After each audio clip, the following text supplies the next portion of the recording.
All இப்போ நம்ம பார்க்க போறது எல்லாம் 499 tops, only tops 499 double XL. சரிங்களா? ஒரு பீசஸ் மட்டும்தான் 499 கொடுத்துட்டோம். ஸோ யாருக்கு வேணுமோ டக்குன்னு வந்து புக்கிங் மட்டும் உடனே போட்டுருங்க. எல்லாமே சூப்பரா இருக்கும். எல்லாமே சிங்கிள் பீசஸ் தான். டபுள் எக்ஸ்எல்ல லாஸ்ட் பீசஸ் இதெல்லாம்.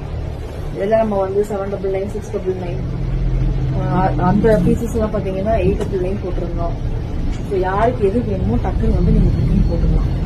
இதெல்லாம் பாருங்க, அம்பர்லா மாடல். இதெல்லாம் சிங்கிள் ஒண்ணுதான் இருக்கு. ஒன்லி 499. திருப்பி ரீஸ்டாக் பண்ண முடியாது. அதனாலதான் நம்ம வந்து இந்த கம்மி ரேட்ல போறோம். இது வந்து ஆர்கன்ஸா மெட்டீரியல், ஸ்ட்ரெயிட் கட்டு. இது பாருங்க, ஒரு வெர்டிகல் மெட்டீரியல் மாதிரி இருக்கும். சூப்பரா இருக்கும். இது காட்டன்ல ஒன்லி 499 பிளஸ் ஷிப்பிங் மட்டும் வந்துடும். ஸோ ஷிப்பிங் இருக்கு. ஸோ உடனே யாருக்கு வேணும் புக்கிங் போட்டுக்கோங்க. 2 குர்த்தி வாங்கிட்டீங்கன்னா உங்களுக்கு ஷிப்பிங் ஃப்ரீ கொடுத்தாங்க. Thank you all.